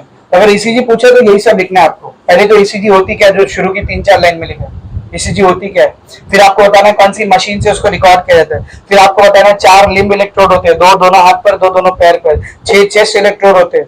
उसके बाद आपको बताना है कि एक नॉर्मल ईसीजी में 3 चीज देखने को मिलती है, पी वेव, क्यूआरएस कॉम्प्लेक्स और टी वेव। पी वेव ऊपर की तरफ डिफ्लेक्शन होता है, क्या दिखाता है ये, एट्रियल डीपोलराइजेशन।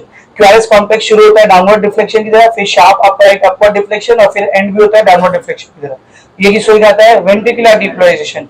टी वेव भी अपवर्ड डिफ्लेक्शन होता है, ये किसको दिखाता है, वेंट्रिकुलर रिपोलराइजेशन। और फिर बाद में ईसीजी का यूज। तो देखो ग्राफ बना हुआ बेटा, ऐसे ही ग्राफ बना है, आपको यही डायग्राम बनाना है, पूरा नहीं बनाना है, मत बनाओ, आधा इतना बना दो बस। देख मेरी उंगली देख, सिर्फ इतना बना दो, एक ईसीजी का वेव बना दो बस, 1 हार्ट बीट का चलेगा, पूरा लंबा नहीं बना दो, 1 हार्ट बीट का बना दो चलेगा। दोनों बनाना, दो क्या ही है डायग्राम में, खाली 2 ग्राफ बनाने का बस, समझे। अब एकदम डिटेल नहीं भी दिए तो चलेगा, जैसे इसने डिटेल में एकदम टाइम लिख के दिया एकदम 1.21, इतना डिटेल नहीं भी दिए तो चलेगा, खाली ग्राफ बनाओ और ऊपर नाम लिखो, ये पी वेव है, ये क्यूआरएस कॉम्प्लेक्स और ये टी वेव, समझा। अब इस ग्राफ के नीचे ईसीजी का फंक्शन बताया, किस किस काम में ईसीजी यूज होता है। ECG helps to diagnose the abnormality in conducting pathway, enlargement of the heart chamber, damage to the cardiac muscle, reduce blood supply to the cardiac muscle and causes of chest pain. ECG क्या क्या पता लगाने में help करता है, abnormality इन दी conducting pathway. अगर heart के conducting system में कुछ एबनॉर्मल हुआ है तो उसको आप ईसीजी से पता लगा सकते हो। Enlargement of the heart chamber, अगर हार्ट के चेंबर्स एनलार्ज कर गए, बड़े हो गए, तो वो भी ईसीजी से पता लग जाता है। Damage to the cardiac muscles damage होगी तो भी ईसीजी से पता लग जाएगा। Reduce blood supply to the cardiac muscles, अगर कार्डियक मसल्स को बराबर ब्लड सप्लाई नहीं मिल रहा है तो भी ईसीजी से पता लगेगा। मैंने बोला था ना, अगर एंजीना पेक्टोरिस हो रहा है तो सबसे पहला टेस्ट क्या कराने का, ईसीजी।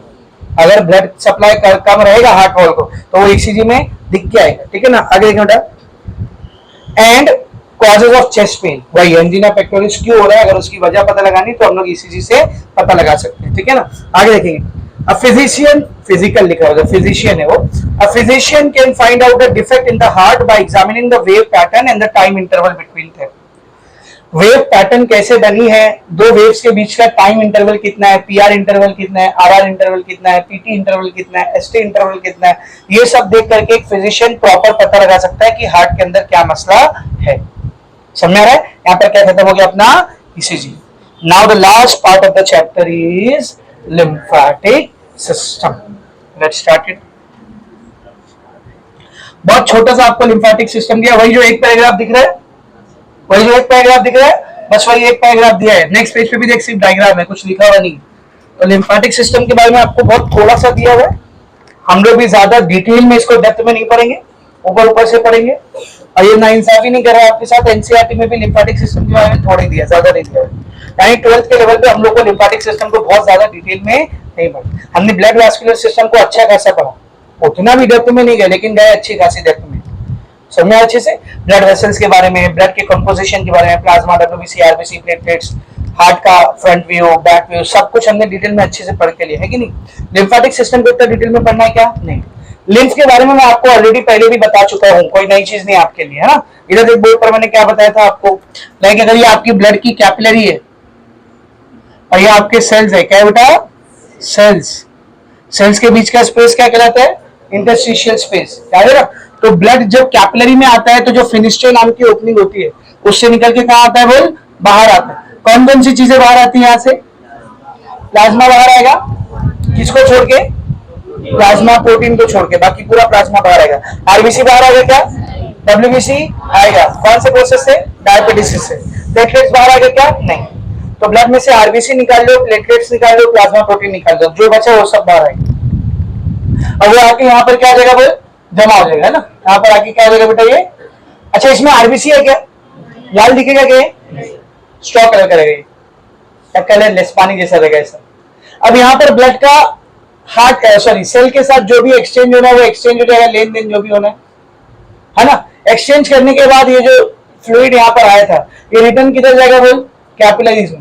पूरा जाएगा क्या, नहीं, पूरा नहीं जाता, थोड़ा बहुत वहीं रह जाता है, तो उसको रिटर्न ब्लड में सप्लाई करना पड़ेगा। तो यहीं आसपास में एक और कैपिलरी होती है जिसको हम लोग कौन सी कैपिलरी बोलते हैं, लिम्फ की कैपिलरी। क्या बोलते हैं बेटा, बोल, लिम्फ की कैपिलरी।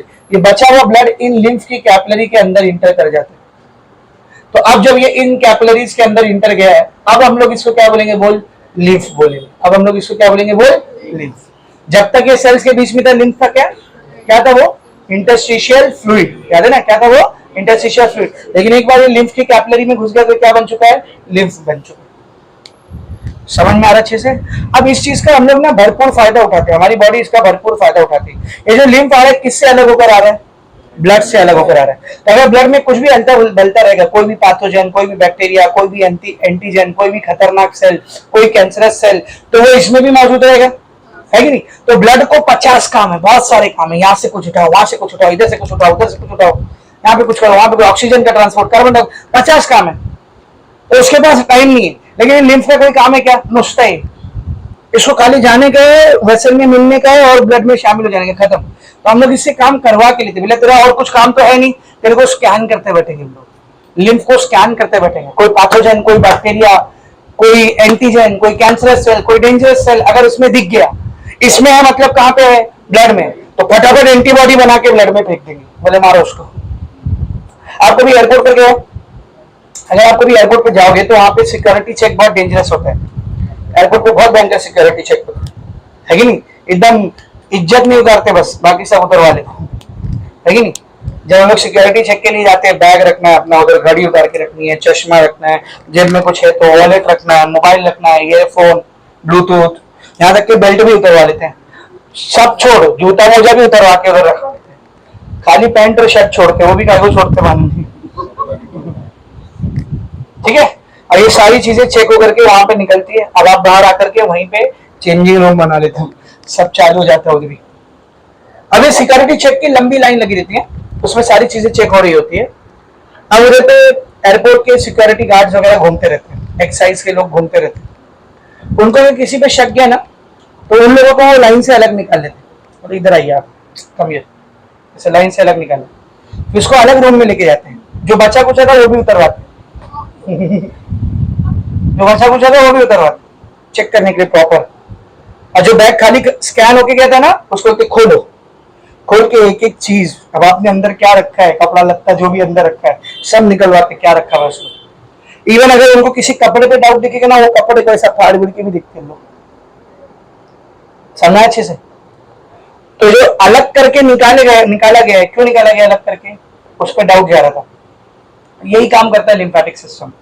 ब्लड चुपचाप जा रहा था अपना, उसमें बहुत सारे काम है उसको, तो हम लोग क्या करते हैं, ब्लड से थोड़ा सा क्या करते हैं, अरे भाई तू साइड में आ ब्लड से थोड़े से लिक्विड को क्या करते हैं, तू साइड में आ, उसको चेक मारते, कोई एंटीजन है क्या अंदर, कोई पैथोजन है क्या अंदर, कोई फॉरेन बैक्टीरिया, फॉरेन सेल, कोई कैंसरस सेल है क्या अंदर, और अगर मिल गया तो उसके लिए जो भी एंटीबॉडी लगेगी वो सब उसको देते बराबर और ब्लड में फेंक देते। इसी में ऐड करते लिम्फ में एंटीबॉडी और उसको ब्लड में शामिल कर देते, और फिर वो ब्लड में जहां जहां पे वो सेल लेंगे उसको क्या किया जाएगा, किल किया। यानी लिम्फेटिक सिस्टम हमारे डिफेंस मैकेनिज्म में बहुत ही इंपॉर्टेंट रोल प्ले कर रहा है, समझा अच्छे से। अब होता क्या, जरा ध्यान से सुनिए, जो लिम्फेटिक कैपिलरी है ना, ये सारी कैपिलरी लिम्फेटिक वेसल्स में आकर खुलती है। किसमें खुलती है, लिम्फेटिक वेसल।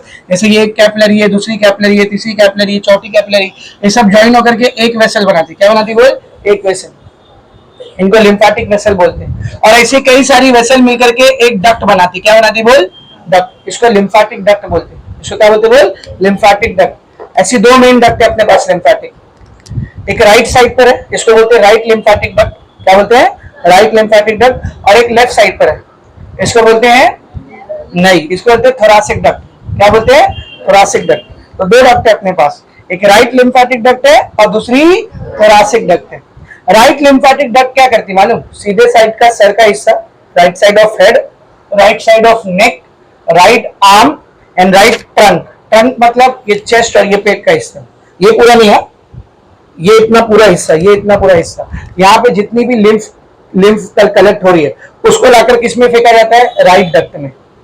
और फिर लेफ्ट साइड का हेड, लेफ्ट साइड का नेक, लेफ्ट साइड का शोल्डर, लेफ्ट साइड का आर्म, लेफ्ट साइड का सीना, पेट, और फिर ये नीचे की पूरी बॉडी, यहाँ से जो भी लिम्फ कलेक्ट किया गया उसको लाके कहाँ फेंका जाता है, थोरासिक डक्ट में। और ये दोनों डक्ट ओपन होती है वेन के अंदर। किसके अंदर, इधर देख, इधर देख, ये हार्ट है, हार्ट में राइट एट्रियम में ऊपर से कौन आता है, सुपीरियर वेना कावा, याद है। इस सुपीरियर वेना कावा में बहुत सारी वेन्स आकर मिलती है। एक वेन होती है जिसको बोलते हैं जगलर वेन। क्या बोलते हैं, वो यहाँ पे रहती है जगलर वेन, यहाँ पर ऐसे, एक राइट साइड पर, एक लेफ्ट साइड पर। तो ये राइट साइड की जगलर वेन, ये लेफ्ट साइड की जगलर वेन। और एक वेन यहाँ पे रहती है, इसको बोलते हैं सबक्लेवियन वेन। क्या बोलते हैं, बोल, सबक्लेवियन। एक राइट साइड पर और एक लेफ्ट साइड पर। तो जो दो डक्ट बनके तैयार हुई ना लिम्फ की, कौन सी दो डक्ट, राइट लिम्फेटिक डक्ट और थोरासिक डक्ट, ये दोनों डक्ट आकर के इधर ही खुलती है। जो राइट साइड की लिम्फेटिक डक्ट है, ध्यान से सुन, जो राइट साइड की लिम्फेटिक डक्ट है ये ओपन होती है राइट साइड की जगलर वेन और राइट साइड की सबक्लेवियन वेन। तो यहां से जो लिम्फ है वो किसमें मिल गया, वेन में। वेन में कौन था, ब्लड, तो ब्लड से अलग हुआ था, ब्लड में मिल गया। और जो थोरासिक डक्ट होती है लेफ्ट साइड की, वो आके किसमें ओपन होती है, लेफ्ट साइड की जगलर वेन और लेफ्ट साइड की सबक्लेवियन। तो ब्लड में आके लिम्फ मिल गया और फिर सुपीरियर वेना कावा के थ्रू कहां चले गया, हार्ट। यानी हार्ट में हमेशा आएगा कौन, ब्लड। हार्ट से हमेशा निकलेगा कौन, ब्लड, लेकिन रास्ते में उसके दो टुकड़े हो जाएंगे। 90% वो ब्लड है, 10% वो क्या बन चुका है, लिम्फ। तो देख, ब्लड का जो फ्लो होता है वो बाई डायरेक्शनल होता है, हार्ट से बॉडी की तरफ भी और बॉडी से हार्ट की तरफ भी। और लिम्फ का जो फ्लो होता है वो यूनिडायरेक्शनल होता है, खाली बॉडी से हार्ट की तरफ। हार्ट से बॉडी की तरफ कभी लिम्फ आएगा क्या, नहीं, हमेशा ब्लड ही निकलेगा। पर बॉडी से हार्ट की तरफ ब्लड तो जा ही रहा है, और कौन जा रहा है, लिम्फ जा रहा है। मुझे एक बात बताना है, जितनी भी लिम्फ की वेसल है ये पूरी बॉडी से लिम्फ को कलेक्ट करके ऊपर लेके जा रहे हैं, जैसा वेन कलेक्ट करके लेके जाती थी। तो वेन में क्या रहता था, देख, वॉल्स, बैक फ्लो को रोकने के लिए। तो लिम्फ की वेसल में भी क्या रहता होगा, वॉल्स। तो लिम्फेटिक वेसल्स में भी वॉल्स होते हैं जो इसको रोकते हैं। और एक बात, इस पूरे नेटवर्क में, लिम्फ के इस पूरे नेटवर्क में बीच बीच में ऐसा नोड रहते हैं, नोड क्या रहते हैं, बोल, इनको लिम्फेटिक नोड बोलते हैं। क्या बोलते हैं, चेक पॉइंट का काम करते हैं, चेक पॉइंट। इसमें कुछ स्पेशल सेल होते हैं जो स्कैन करते हैं, देखते हैं भाई कोई बाहर का बैक्टीरिया है कि नहीं, और अगर है तो लिम्फोसाइट बना के फेंकते हैं उसके अंदर, बी लिम्फोसाइट, याद है, बी लिम्फोसाइट क्या करता है, वो एंटीबॉडी बना। यानी जो नोड्स होते हैं ये लिम्फोसाइट बनाकर शामिल करते हैं, अगर उनको लिम्फ के अंदर कोई भी खतरनाक सेल या पैथोजन या फॉरेन पार्टिकल दिखता है तो ये चेक पॉइंट का काम करते हैं लिम्फ नोड। ये पूरी बॉडी में जिधर जिधर लिम्फ वेसल है वहां पे लिम्फ नोड रहेगी। कुछ रीजन में ज्यादा होता है, नेक के रीजन में ज्यादा होता है, ये वाले रीजन में ज्यादा होता है, ग्रोइन का एरिया, ग्रोइन बताया ना, ग्रोइन जहां पर दोनों लेग्स का जंक्शन होता है, इस एरिया में, इन एरिया में लिम्फेटिक नोड ज्यादा होते हैं। कुछ ऑर्गन है जो इसी लिम्फेटिक सिस्टम के लिए रिस्पॉन्सिबल होते हैं। स्प्लीन बताया था, स्प्लीन और लिम्फेटिक सिस्टम का हिस्सा है, उसका डाइजेस्टिव सिस्टम से कुछ लेना देना नहीं, स्टमक के पास रहता है, ऊपर हिस्सा किसका है, वो लिम्फेटिक सिस्टम का है, वो असल में एक बड़ी लिम्फ नोड है। स्प्लीन असल में क्या बोले, बड़ी लिम्फ नोड है। माउथ के ओपनिंग पे टॉन्सिल्स होते हैं, टॉन्सिल्स है ना, एक दो नहीं रहते, 5-6 रहते इधर पे टॉन्सिल्स। ये टॉन्सिल्स भी असल में लिम्फ नोड है, ये भी असल में क्या है बोल, लिम्फ नोड। जो हवा आप अंदर इनहेल कर रहे हो, जो खाना आप खा रहे हो, इसमें जो फॉरेन बैक्टीरिया वायरसेस है ना, उसको टॉन्सिल्स के जरिए आइडेंटिफाई कर लिया जाता है, तो वो भी लिम्फेटिक नोड है। ये भी डिफेंस के हिस्से में काम आ रहे, डिफेंस के अंदर काम आ रहे। तो समझा पूरा लिम्फेटिक सिस्टम, बस इतना ही जानो लिम्फेटिक सिस्टम के बारे में, इससे ज्यादा कुछ जानने की जरूरत नहीं। सारे डायग्राम्स को समझने की कोशिश करते हैं। सबसे पहले बैक पेज पे, सबसे पहले ये वाला डायग्राम समझ।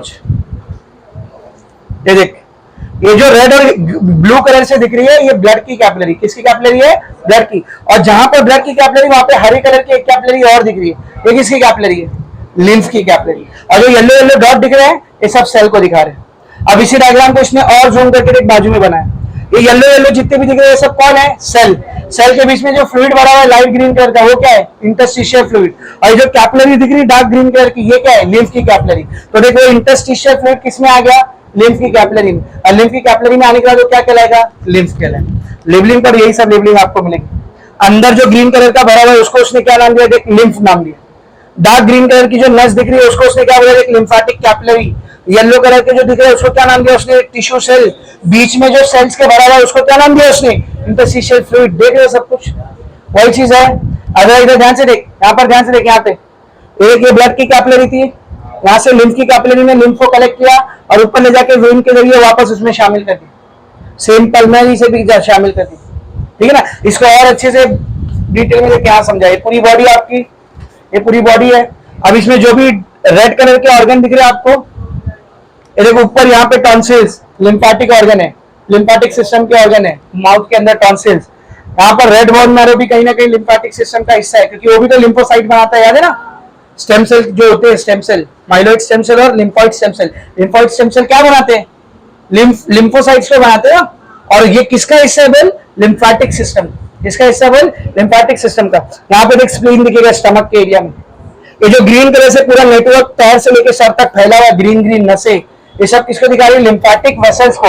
ये ग्रीन ग्रीन नसों में बीच बीच में देख ग्रीन कलर के डॉट दिख रहे हैं, और सब कौन है, लिम्फेटिक नोड। वैसे तो पूरी बॉडी में फैले, लेकिन कहीं कहीं पर ज्यादा देख, नेक के रीजन में ज्यादा है, उनको सर्वाइकल लिम्फेटिक नोड बोलते हैं। नेक के रीजन में ज्यादा है, सीने के रीजन में भी थोड़े ज्यादा है, वो है कि नहीं। ग्रोइन के रीजन में देख, यहाँ पे कितने ज्यादा है, ठीक है, ग्रोइन के रीजन में। अब नोटिस कर, ये सारी नसें दो मेन डक्ट में आकर मिल रही है, एक डक्ट इस साइड, एक डक्ट इस side.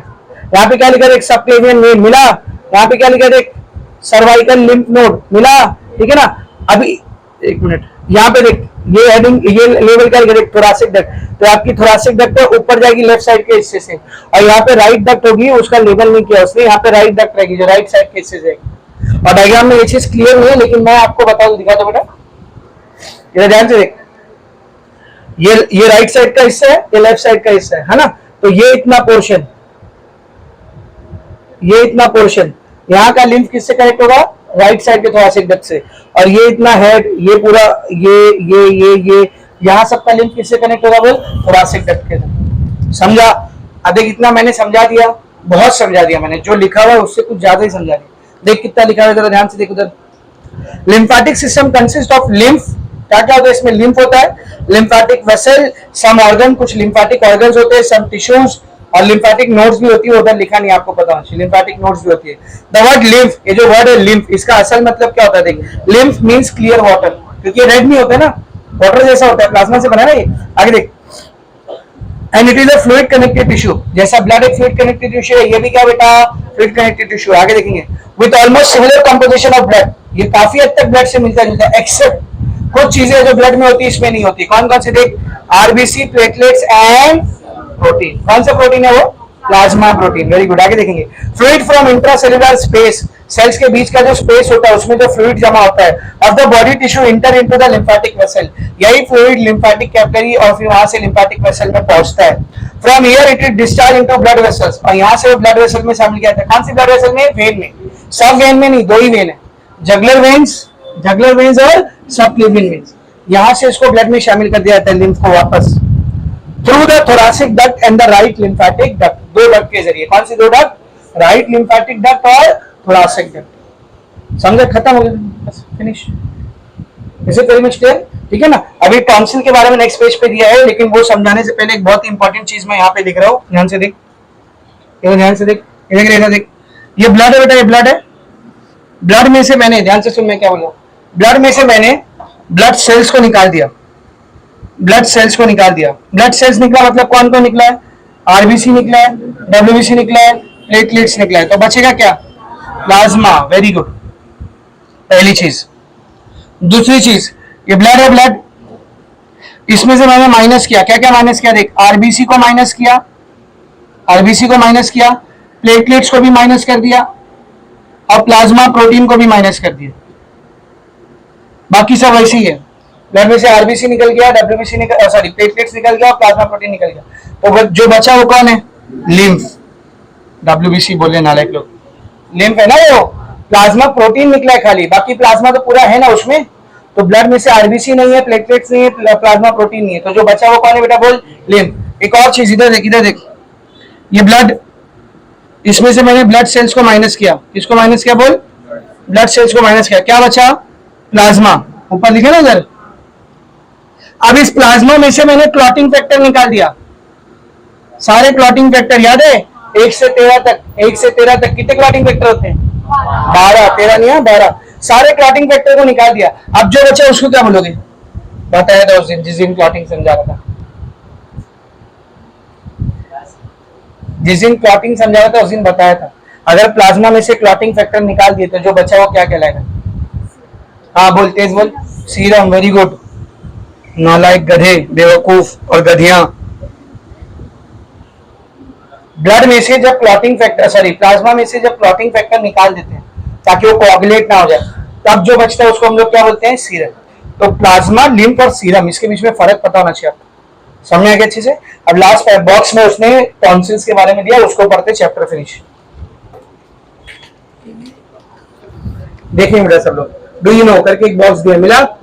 Tonsils are the small lymphatic nodules in the pharyngeal region, mouth का जो फेरिंक्स वाला रीजन है, फेरिंक्स वाला, फेरेंजियल मतलब फेरिंक्स वाला रीजन, वहां पर छोटे छोटे लिम्फेटिक नोड्स होते हैं जिनको हम लोग क्या कहते हैं बेटा? टॉन्सिल्स कहते हैं। आगे देखो, नॉर्मली देयर आर 5 टॉन्सिल्स। कितने टॉन्सिल्स होते हैं अपने पास? 5। Strategically position to fight against inhale and ingested foreign substances, इनको माउथ की फेरिंक्स के रीजन में ऐसे पोजीशन किया गया है कि जो इनहेल मतलब जो सांस के जरिए है, और इंजेस्टेड मतलब जो खाने के जरिए, तो सांस के जरिए और खाने के जरिए जो माइक्रो ऑर्गेनिज्म जा रहे हैं उनको पकड़ करके, ट्रैप करके किल करने का काम होता है इनका, किनका? टॉन्सिल्स का। आगे देखेंगे, इन्फ्लेमेशन ऑफ टॉन्सिल, अगर आपके टॉन्सिल में सूजन होगी, टॉन्सिल में इन्फेक्शन हो गया, ठीक है ना, इट्स कॉल्ड टॉन्सिलाइटिस। क्या बोलते हैं इसको? टिस बताया था, टिस बताया था ना, किसी भी नाम के आखिर में टिस आ रहा मतलब इन्फेक्शन, तो टॉन्सिलाइटिस मतलब टॉन्सिल का इन्फेक्शन। अब ये इन्फेक्शन दो तरीके का हो सकता है, या तो वायरल इन्फेक्शन होगा वायरस की वजह से, या तो बैक्टीरियल इन्फेक्शन होगा बैक्टीरिया की वजह से। तो टॉन्सिलाइटिस किसको बोलते हैं समझा ना? टॉन्सिल्स का इन्फेक्शन। देखना टॉन्सिल सूज जाते हैं अंदर, ठीक है। आगे देखो, it is caused due to viral और बैक्टीरियल इन्फेक्शन। सिम्टम्स इंक्लूड, अगर टॉन्सिलाइटिस हुआ है तो क्या क्या सिम्टम होता है? सोर थ्रोट, ऐसा लगता है गले में कुछ फंसा हुआ है, सोर थ्रोट रहता है, फीवर, बुखार चढ़ता है, स्वॉलिंग लिम्फ नोड, ये टॉन्सिल्स आपको सूजे सूजे दिखते हैं, नेजल कंजेशन, नाक बंद हो जाती है अपनी, ठीक है ना, डिफिकल्टी इन स्वॉलोइंग, और खाना निगलने में क्या होता है? पानी निगलने में, खाना निगलने में क्या होता है? दिक्कत। स्वॉलोइंग मतलब निगलना, तो निगलने में दिक्कत होती है, हेडेक, और क्या होता है बेटा? सर दुखता है। ये सब सिम्टम है किसके? टॉन्सिलाइटिस के। आगे देख, वायरल टॉन्सिलाइटिस, अगर वायरस की वजह से टॉन्सिलाइटिस हुआ है, क्योर्स नेचुरली, तो कुछ टाइम में खुद ब खुद क्या हो जाएगा? सही हो जाएगा। उसको अपनी बॉडी के एंटीजन वगैरह, सॉरी एंटीबॉडी वगैरह क्या कर देंगे? ठिकाने लगा देंगे। लेकिन अगर बैक्टीरियल टॉन्सिलाइटिस हुआ तो एंटीबायोटिक खाना पड़ेगा आपको, दवा खाना पड़ेगा। देख, but bacterial tonsillitis needs antibiotic treatment. अब कभी कभी कैसा होता है, टॉन्सिलाइटिस दवा पे दवा चालू है, ट्रीटमेंट पे ट्रीटमेंट चालू है, सही होने का नाम ही ले रहा है, और बढ़ते जा रहा है, और बढ़ते जा रहा है, और बढ़ते जा रहा है। तो फिर ऐसे केस में टॉन्सिल्स को काट के निकालना पड़ता है, ऐसे केस में टॉन्सिल को काट करके निकालना पड़ता है। तो जो सर्जरी होती है उसको क्या बोलते थे? टॉन्सिलेक्टॉमी। मिला? टॉन्सिलेक्टॉमी मिला? किसी भी सर्जरी के नाम के आखिर में TOMY टॉमी लगा है ना, मतलब जो ऑर्गन है उसको काट के निकाला जा रहा है, जो ऑर्गन है उसको काट के निकाला जा रहा है। तो टॉन्सिलेक्टॉमी मतलब टॉन्सिल को कट करके क्या कर लेंगे? निकाल लेंगे। देख, tonsillectomy is performed in some patient who do not respond to treatment. Tonsils को निकाल लिया जाता है अगर उनको ट्रीटमेंट से कुछ फर्क नहीं पड़ रहा है तो।